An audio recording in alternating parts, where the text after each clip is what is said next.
사람이 사는 곳에는 좋은 일도 있고 나쁜 일도 있습니다. 그런데 이 좋은 일보다는 안 좋은 일들이 더 훨씬 많은 것 같습니다. 그래서 우리 사람 사는 곳에서는 낙심이라는 것이 존재합니다. 이놈의 낙심은 일상적인 모든 삶의 영역 또는 우리 신앙생활까지 존재하면서 우리를 끈질기게 괴롭히는 괴물입니다. 이 낙심이라는 단어를 사전에 찾아보니까요, 바라던 일이 이루어지지 않아서 마음이 풀어진다, 이렇게 소개하고 있고요. 또 그와 비슷한 낭망이라는 말이 있는데요, 이 낭망은 희망을 잃어버리는 겁니다. 이 히브리어로 이 낭망은 쇠하우라는 단어인데요, 풀이 죽게 하다, 구부리다, 누이다라는 그런 말입니다. 우리가 이 몸이 질병에 걸리거나 어떤 병균에 감염되면 풀이 죽고 누워 꼼짝 못하는 것처럼 이 낙심이 우리 마음에 감염이 되면 이와 같이 희망을 잊어버리게 되는 겁니다.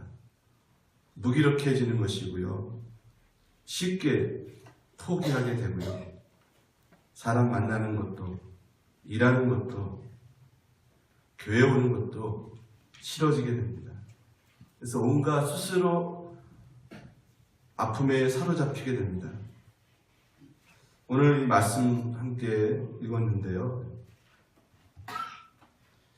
이 말씀을 기록한 사람이 다윗인데 이 다윗이 상당히 낙심 중에 있었습니다. 5절, 6절, 11절에 보면 어떻게 낙심되어 있는지를 우리가 잘 알 수 있는데요. 자, 오늘 이 본문의 말씀은 다윗의 생애 중에서 가장 어두웠던 시절의 상황을 기록한 것입니다. 그의 아들이 하나 있었는데 이름이 압살롬입니다. 이 압살롬이 반역을 일으켜서 아버지 왕을 쫓아내고 자기가 왕이 되었습니다. 그래서 그 아버지는 그 아들을 피해서 쫓겨다녀 도망다니는 신세, 이 상황에서 기록한 것이 오늘 본문의 말씀이에요. 이 상황이 얼마나 힘든 상황인지 9절에서 보면요, 하나님이 자신을 잊으신 것이 아닌가 느껴질 정도로 굉장히 슬프고, 물론 말을 편할 수 없는 그런 어려운 가운데 있었습니다. 그러면서 그런 상황 가운데 낙심을 극복하는 내용을 오늘 보여주고 있습니다. 하나님의 사람, 오늘 저와 여러분들이 이 세상을 살아가면서 이런 여러 가지 낙심하는 상황들이 있을 수 있습니다. 우리 스스로의 자신의 모습 때문에, 그리고 가까이 있는 주변의 사람들 때문에, 또는 사회나 또는 국가나 세계에 돌아가는 여러 가지 상황들을 통해서 우리가 낙심을 경험하게 되는데, 오늘 이 말씀을 통해서 다윗과 같이 그런 상황이 있다 할지라도 낙심을 극복할 줄 아는 그런 은혜가 있기를 원합니다. 그럼 먼저 왜 우리가 낙심을 하게 되는가, 하나하나씩 보도록 하겠습니다. 첫 번째는 자신의 마음대로 일이 되어지지 않습니다. 내가 생각한 대로 일이 진행되지 않습니다. 이럴 때 제일 낙심을 하는 것 같아요. 오늘 본문에서 다윗 같은 경우는 예루살렘, 하나님께 예배드리는 성전이 있는 그곳에 가서 정말 예배드리고 싶은데 갈 수 없는 도망자의 신세, 아들에게 쫓겨서 이리저리 피해가 있는 그런 상태, 정말 하나님께 나가고 싶어도 나가고 못하는 그런 자기 마음대로 되지 않는 이런 모든 상황들에서 낙심하고 있는 것입니다. 여러분, 우리도 나름대로 열심히 살아왔고 열심히 노력을 합니다. 근데 웬일인지 내가 계획한 대로, 내가 원하는 대로 일이 되지 않습니다. 그럴 때 우리는 이 낙심을 경험하게 됩니다. 신앙적으로도 마찬가지예요. 우리가 마음의 소원이라는 것이 있습니다. 하나님께 향해서 신앙생활 하면서. 근데 이것이 이루어지지 않습니다. 내 뜻대로 되지 않습니다. 그때 우리는 낙심하는 거죠. 두 번째, 낙심하는 이유는 일이 안 되는 이유를 모르는 겁니다. 오늘 이 본문의 말씀 보게 되면 어느 때 예루살렘에 올라갈까 모르는 상황에서 애타게 정말 절규합니다. 내가 언제 저곳에 갈 수 있을까? 어찌해서 하나님이 자신을 잊었는지, 어찌해서 이 원수들이 핍박하는지를 이유를 모르는 거예요. 왜 도대체 나에게 이런 상황이 주어지는 것일까? 내가 왜 이런 어려움을 당하는 것일까? 원인을 알게 되면 고칠 수 있고 바꿀 수 있고 속이라도 후련할 텐데 그 원인도 모르게 당하는 일들이 있거든요. 그래서 우리는 낙심합니다. 세 번째로는 일이 잘 안 되는 이유를 알지만 자신의 힘으로 어떻게 해볼 수 없을 때 낙심합니다. 네.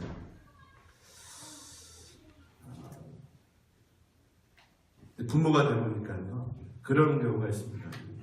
이제 조금 이해가 되는 부분이 뭐냐면 자식이 이게 이렇게 해주면 좀 도움이 될 것 같은데 내가 재정적으로나 능력적으로나 여러 가지로 도움이 못 되어줬을 때, 힘이 못 되어줬을 때 그 마음은 정말 큰 낙심이 됩니다.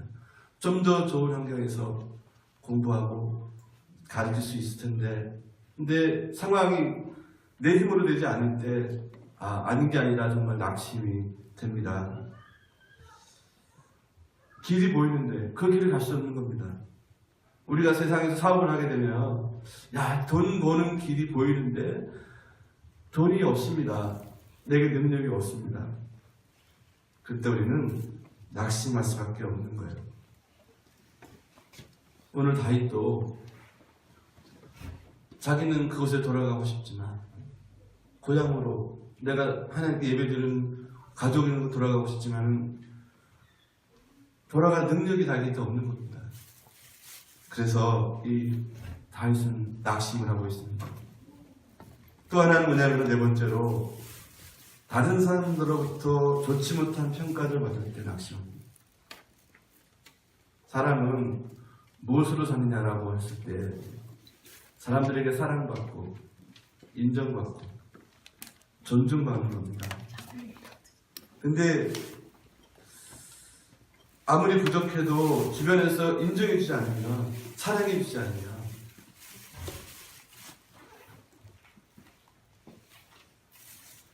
낙심이 됩니다. 아무리 잘했어도 인정받지 못하면 낙심되는 겁니다. 오늘 여러분 3절을 보십시오. 사람들이 다윗을 향해서 뭐라고 말합니까? 너 그렇게 하나님 잘 믿더니나? 그 하나님은 어디느냐? 아들에게 쫓겨내고 도망가는 신세 참 꼴 좋다. 그런 내용입니다. 사람들이 그전에는 자기 앞에 굽신거리고 도와달라고 했던 사람들이 이제는 비난합니다. 알아주지 않습니다. 좋지 못한 평가를 받습니다. 혹시 여러분도 그런 경우 있지 않습니까? 여러분 그래서 부부지간에 남편과 아내가 서로 인정하고 존중해 줘야 됩니다.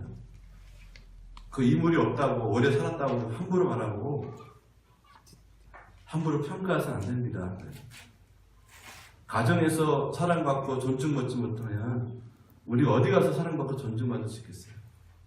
여러분 교회에서 사랑받지 못하고 존중받지 못하면 우리가 어디 가서 또 사랑받고 존중받고 위로받을 수 있겠습니까? 우리 안에서는 정말 이렇게 서로 좋은 평가를 해주는 그런 가정과 교회가 됐으면 좋겠습니다. 낙심하는 일이 없었으면 좋겠습니다. 가정에서, 교회에서. 다섯 번째로 다른 사람과 자신을 비교할 때 낙심이 됩니다. 상대적인 빈곤이라는 말이 있습니다. 자신이 실제로 그렇게 어렵지 않습니다. 사실은. 그런데 다른 사람하고 비교해보면 왠지 초라해지는 겁니다. 사실은 그렇지 않은데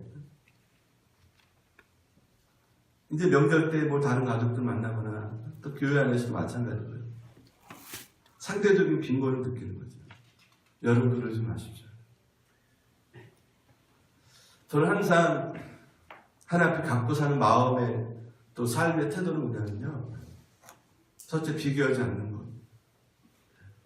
그리고 하나님께 나에게 주어진 이 상황들, 사람들, 이것은 지금 나에게 주신 최상이다. 베스트, 최고의 하나님 은혜다라고 생각하며 감사하게 살고 있습니다. 여러분 목사님들도 모이면 이게 서열이 딱 매겨져요. 큰 교회 목사님 앞에 나서게 되고 말을 많이 하게 되고 상대적으로 작은 교회 목사님들은 쪼그라듭니다. 그렇지 않아야 되잖아요. 그렇죠? 저는 그렇지 않습니다. 한때는 그랬는데요. 지금은 안 그렇습니다. 오늘 성경에서 다윗은 이 압살롬과 비교한 겁니다. 그래 얼마나 자신이 초라해요. 내가 왕이었는데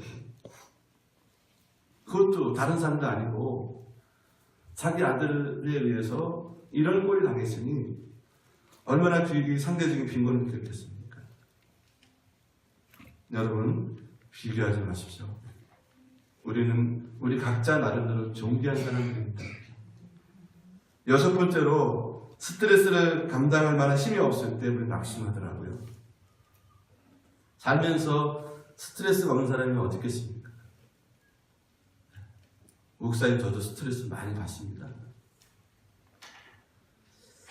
근데 그 스트레스를 극복할 수 있는 힘이 부족하다 그러면 우리 마음이 한없이 또 무너지고 또 무너지고.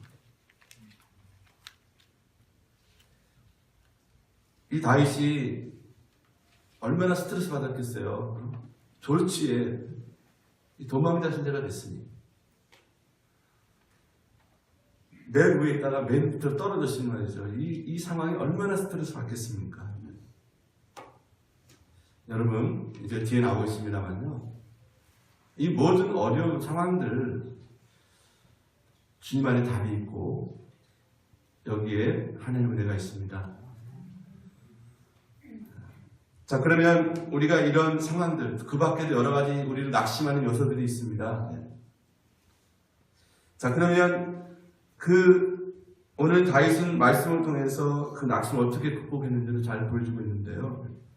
첫 번째로 뭐냐면 낙심될수록 자신을 바라보지 말고 하나님을 삼으라. 다윗은 자신의 능력으로 어떻게 할 수 없는 것을 인정하고 깨닫고 받아들입니다. 여러분 이게 중요해요. 어떤 분들은 이런 상황에도 굽히지 않습니다. 그 자신감은 좋은데요. 우리 하나님 앞에 은혜를 받을 수가 없을 겁니다. 내가 이 상황을 인정할 때 비로소 하나님이 내 안에서 말씀하시고 역사하기 시작하시는 거예요.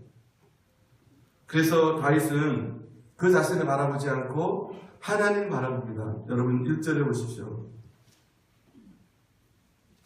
하나님이여 사슴이 신음을 찾기에 갈급함 같이 내 영혼이 주를 찾기에 갈급합니다. 여러분 이 심정 이해가시나요? 목마른 사슴이 신음을 듣는 것처럼 하나님을 찾았습니다. 여러분 어려울 때, 힘들 때, 낙심될 때, 괴로울 때 하나님 간절히 찾아보셨나요?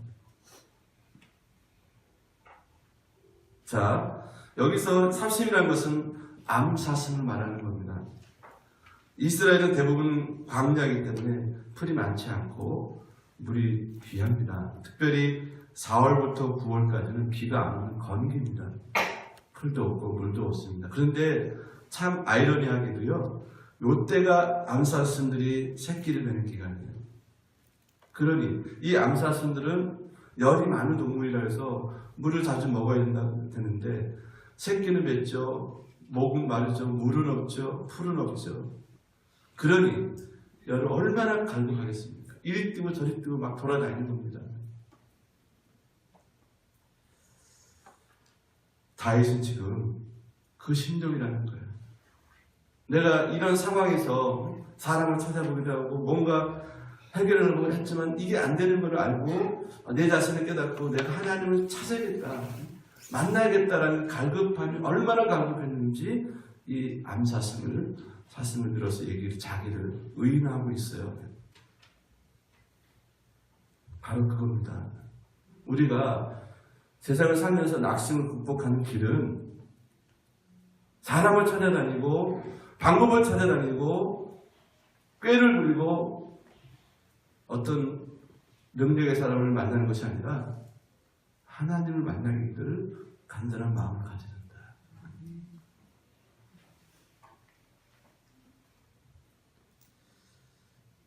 오늘 5절에 보면 내 영혼아 내가 어찌하여 낙심하며 어찌하여 내 속에서 불안해하는가.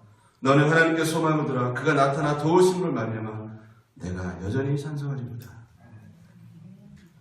다윗이 낙심 중에 하나님을 찾은 이유는 2절에 보니까요, 하나님 살아계시다고 표현하고 있고요. 9절에 보니까 하나님은 자기의 반석이다라고 얘기를 하고 있고요. 11절에 보니까 하나님은 자기를 도우신 분이다라고 고백하고 있습니다. 자, 여러분, 이 낙심을 극복하기 제일 먼저 해야 되는 뭐냐면 하나님을 사모하십시오. 하나님의 얼굴을 구하는 겁니다. 두 번째로, 낙심될 때 과거에 집착하지 말고 비전, 꿈을 바라보라는 겁니다. 오늘 4절에 보면요, 과거를 생각하니 마음이 상하게 되고 낙심이 되었어요. 반대로 6절에서는요, 이제 자기를 향하신 하나님의 계획과 그 목적과 뜻, 비전을 바라봄으로 세임을 얻는 겁니다. 지금은 갈 수는 없지만 예루살렘, 자기가 있었던 예루살렘, 하나님께 예배했던 그곳을 바라볼 수 있는 산에 올라가서 그 땅을 바라보며 사모하는 겁니다. 그리고 천지르신 하나님, 저 하늘을 바라보는 거예요. 나의 도움이 어디서 올 거예요?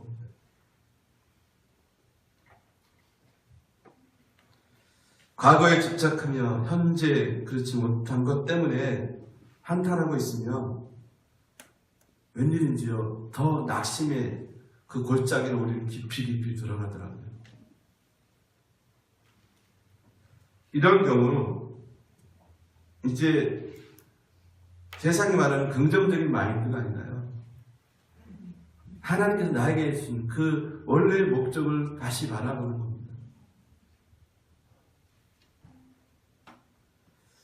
성경에서 하나님께서 사람을 택하셔서 어떤 일을 맡기십니까?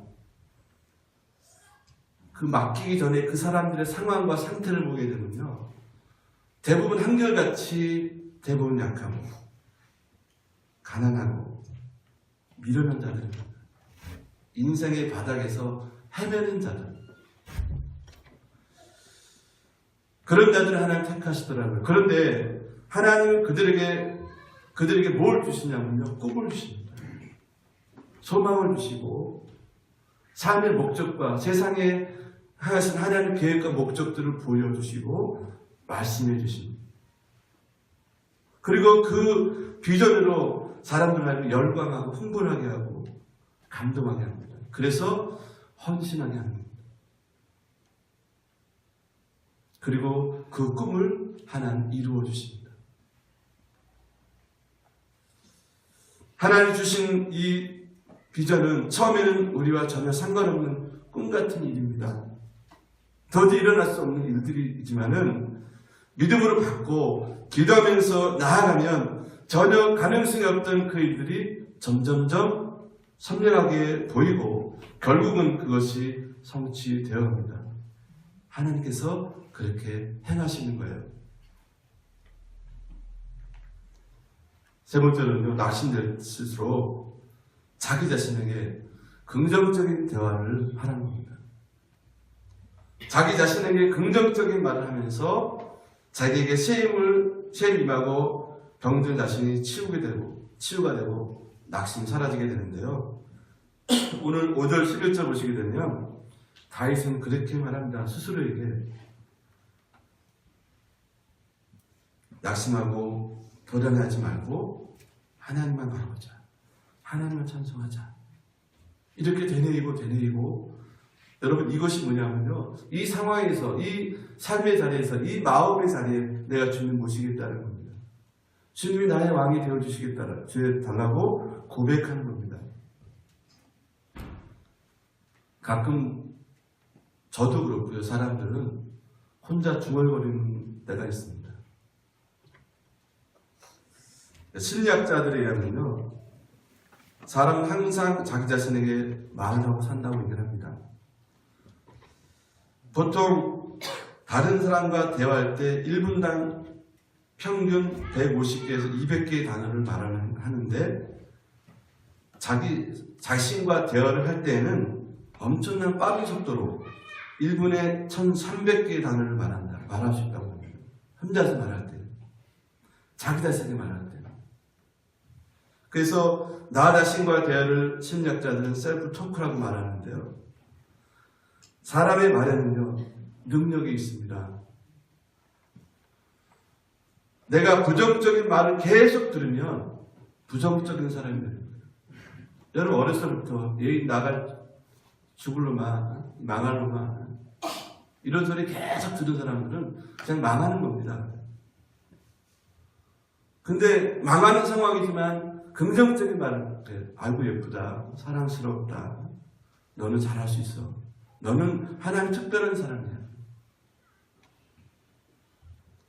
긍정적인 말을 듣는 사람은 긍정적인 사람이 되는 겁니다. 여러분, 성경에는 부정적인 말이 없어요. 긍정적인 말입니다. 그래서 이 성경 말씀을 많이 보고 기도 많이 한 사람들은 항상 긍정적인 사람입니다. 부정적인 말을 할 줄을 몰라요. 여러분, 그래서 나 자신과의 대화를 긍정적으로 밝게 하는 사람이 긍정적이고 밝은 인생을 살 수 있다. 저는 그래서 성경 암송이 참 좋은 것 같아요. 어느 때는 나도 모르게 내 입에서 성경이 줄줄줄 나올 때가 있어요. 그리고 그게 안 되면 찬송가나 찬양, 이 가사도 내가 힘들 때 나도 모르게 그게 떠오릅니다. 그래서 내 입으로 자꾸 노래도 하고 말도 하고. 여러분, 영적으로 침체에 빠진 사람들은요, 말하는 거, 생각하는 거 들어보면 부정적으로 자기 생각과 대화를 합니다. 여러분, 자살한 사람들 보십시오. 죽어야지.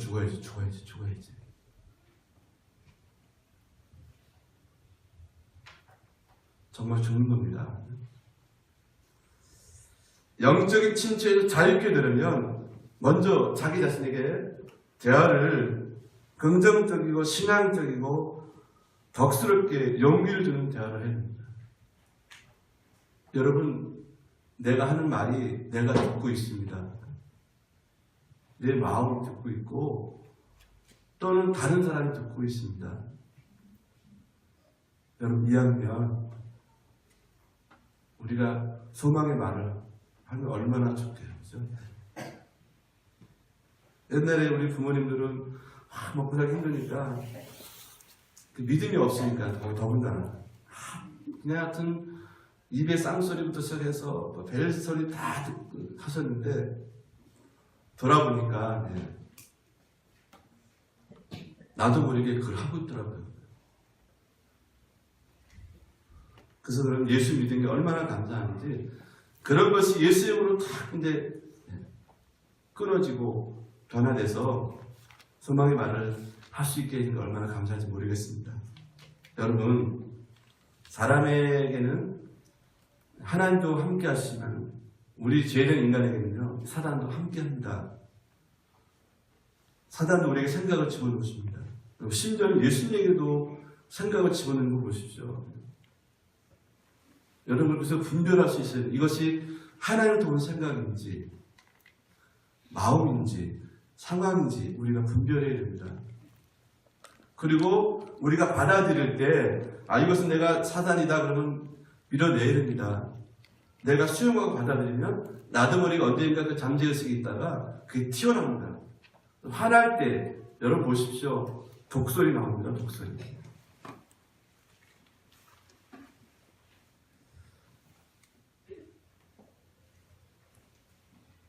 육신적인 사람은 자신의 생각으로 하나님적인 생각을 막아버립니다.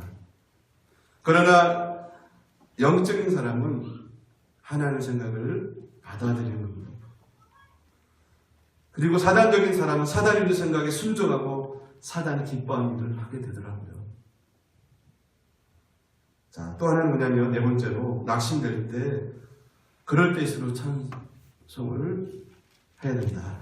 오늘 5절과 11절에 보게 되면 다윗은 그렇게 말합니다. 내 영혼아 내가 어찌하여 낙심하여 어찌하여 내 속에서 불안해하는가. 너는 하나님께 소망을 두라. 그가 나타나 도우시는 말미암아 내가 여전히 찬송하리로다. 그는 낙심하고 있는 자기 자신에게 하나님께 소망을 두고 찬송하라고 권면하고 있습니다. 내 영혼아 여호와를 찬양하라. 요즘 젊은 나이 든 사람은 항상 이 스마트폰이 문제인데요. 그냥 그 서울에 가면은 지하철, 버스 이렇게 타보면요. 모든 사람이 이거 듣고 있습니다. 보고 있습니다. 여러분들은 어떤 거를 많이 보시고 들으시나요? 저도 유행가도 듣고 팝송도 듣고 클래식도 다 듣고 다 듣는데요. 그 중에 찬양은 꼭 듣습니다. 우리 소망 꿈쟁이들 왔네요. 얼마 전에 그 미국의 어떤 이색적 연구 발표를 했어요. 제가 보니까요. 6개월 동안 모차르트 피아노 레슨을 받은 미취학 아동들이 그렇지 않은 아동들과 비교해서 그 학습 능력이 어떻게 나타나는지 조사를 했습니다. 특히 그 중에 수학과 과학에 이제 그 과목을 두고 이제 연구를 했는데 이 모차르트 곡을 피아노 레슨을 받은 이 어린아이들이 수학과 과학에 두각을 나타냈다는 결과가 나왔습니다. 사실은 이 피아노 음악이라는 것이 과학적이고 수학적인 거라고 저는 알고 있거든요. 그 음악을 얘기하는 겁니다. 이제 좀 더 확실한 근거를 위해서 이제 대학생 대상으로 연구를 해봤는데 비슷한 결과가 나왔습니다. 학생들은 두 그룹을 나눈 다음에 한쪽은 10분간 모차르트 곡을 들려주고 다른 한쪽은 이제 그 락 음악을 듣게 했는데 이때도 역시 그 수학과 과학과 시험을 봤는데 그 클래식 좋은 음악을 듣는 학생들은 평균 30% 높은 점수를 받았고 락 음악을 들은 이 학생들은 평소보다 낮은 점수를 받았다고 합니다. 이게 뭐냐면요. 영향을 받는 거예요. 나는 내 생각을 안 받는 것 같은데요. 내 몸과 영혼이 영향을 받는 거예요.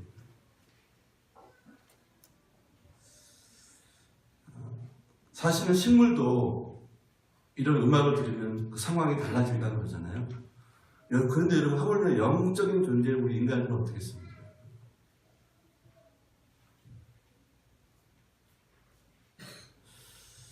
요즘 카톡 같은 거 많이 하는데 제 아는 그 후배 중에서 보면 노래를 많이 올려놔요. 그러면은 비에 관한 거, 눈물에 관한 거, 이별에 관한 거 그 노래를 계속 올리고 그런 사진도 계속 찍어대는 거예요. 한편으로는 이해가 가요. 그 친구는 여자 후배인데 이혼을 해서 많이 힘들어서 그런 거보다 했는데 가면 갈수록 더 심해지는 거예요.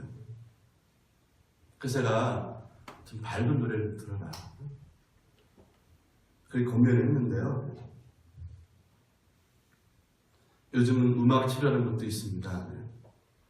그래서 누군가가 음악을 가르쳐서 영적인 언어라고 했습니다. 음악은 영혼뿐만 아니라 육체까지도 영향을 끼치고 있습니다. 그러면 여러분, 좋은 음악을 선별해서 듣는 것 참 중요해요. 그래서 제가 저희 애들한테는 그렇게 얘기합니다. 10곡을 들으면 적어도 10분의 1, 한 곡 정도는 찬양을 들어라. 이렇게 전부 다 그냥 듣지 말아서는 할 수는 없고요.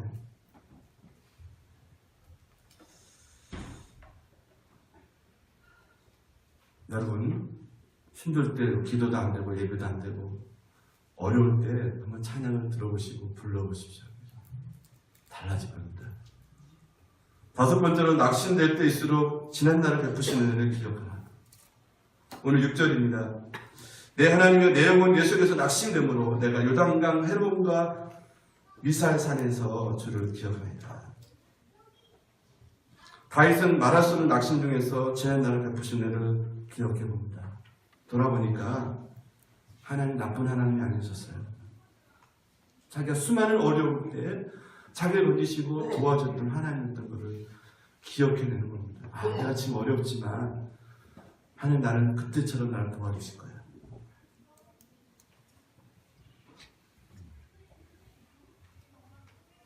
여러분, 지금까지 여러분 살아오시면서 나쁜 일도 많았지만 여기까지 살아온 그 이유 중에 하나가 하나님의 도움 때문에 우리가 살아왔습니다. 분명히 하나님의 흔적들이 있을 거예요. 여러분 그것을 기억하십시오. 오늘 7절 말씀 보니까요. 그 생각을 하니까 기억을 하니까 이렇게 고백합니다. 주의 폭포 소리에 깊은 바다가 서로 부르며 주의 모든 파도와 물결이 나를 휩쓸었나이다. 이 무슨 말이냐면요. 과거에 베풀으신 그 은혜를 기억하니 마치 내륙으로 밀려오는 거대한 파도와 놀라운 그 파도와 같은 은혜가 자신에게 밀려오는 것을 느끼고 있는 거예요. 깨닫고 있는 겁니다. 여러분, 주의는 이렇게 내가 주님을 인정하고 받아들이고 바라봤을 때 파도처럼 밀려옵니다. 그러니까 덮어버립니다. 그래서 모든 상황을 하나님 극복하게 해주십니다. 사랑하는 성도 여러분, 우리가 한 가지 더 생각하기 원하는 것은 뭐냐면요. 낙심될 때일수록 기도하라. 오늘 8절에 보십시오. 8절에 다윗은 이렇게 말합니다. 낮에는 여호와께서 그 인자하심을 베푸시고 밤에는 그의 찬송이 내게 있어 생명의 하나님께 뭐하리로다? 기도하리로다. 사실 낙심될 때 기도하는 제 모습을 보게 되면요. 그렇게 아름답지 못해요. 왜 그러냐면요. 때로는 따지기도 합니다. 하나님 이게 뭡니까? 이게 내가 믿음으로 사는 결과입니까? 뭐 이런 식으로. 아니면 하소연하는 기도를 합니다. 하나님 못 살겠습니다. 죽겠습니다. 못해 먹겠습니다. 때로는 건방지기도 합니다. 하나님 이거 안 해주시면 나 안 할 거예요.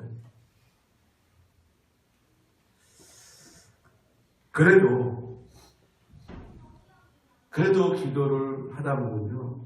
하나님 그 처음에는 그런 마음으로 건방지기도 하고 때로는 따지기도 하고 하소연하기도 했지만은 그게 하나씩 무너지면서 변화되기 시작하면서 기도 내용이 달라지더라고요. 하나님 잘못했습니다. 하나님 도와주세요. 그러나 좀 지나면 내 마음의 평강이 찾아옵니다. 그래 내 사랑하는 아들아, 내가 너를 사랑한다. 주님 그렇죠? 맞죠? 네. 다시 용기를 얻게 됩니다. 옛날 한겨진 목사님 설교 중에서 예화를 듣던 그 예화가 하나 기억이 납니다. 미국에서 광산에서 금을 캤던 이야기인데요. 이제 이 광산을 개발하고 연구하는 과학자들이 저 산에 분명히 광산이 있다. 근데 과거에 그 광산을 캐다가 포기했던 광산인데 이제 과학자들이 아니다. 다시 한번 해보자. 그래서 이제 그 광산을 찾아가서 이제 캐기 시작했는데 거기 어느 한 부분에 그 삽자루 하나 땅에 박혀 있더래요. 파다가 그 놓고 그냥 폭에 가버린 겁니다. 근데 다시 찾아온 그들이 그 삽을, 부러진 삽을 이제 캐내고 떠보니까 그 삽 바로 밑에 금이 있더라는 겁니다. 한 번만 더 팠으면 금이 나왔을 텐데 이때까지 수고했다가 포기해버린 거예요. 제 기억이 지금도 목사님 설교한 기억이 나는데요. 기도를 조금만 한 번만 더 파보라 그런 거예요. 기도하다가 힘드니까 어려우니까 멈춰버리지 말고 한 번 더 하라는 거예요.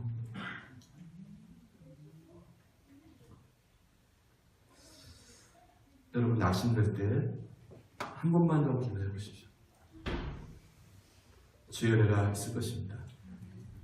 요즘 우리는 화나게 하는 일도 많고 낙심하게 하는 일도 많고,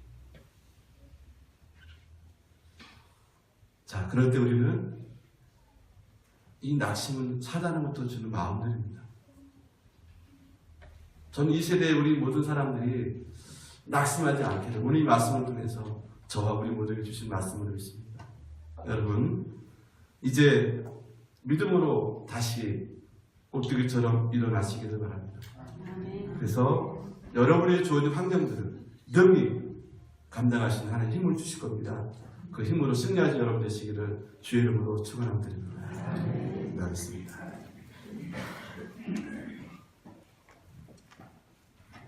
하나님, 저희들은 힘이 없습니다. 조금만 일해도 낙심하고 실족합니다. 그러게 하나님, 오늘 다윗이 고백했던 이 고백들을 저희들도 고백해야 하게 해주시고, 그럴지라도 주님 앞에 나가게 해주시옵소서. 주님을 찬송하고 기도하고 주님을 기억해내고 주님을 바라보므로 오늘 사랑하는 성도들이 주어진 모든 환경 속에서 다윗처럼 승리하고 역사를 이뤄내는 믿음의 사람으로 축복해 주시옵소서. 예수님 이름으로 기도 올려옵니다.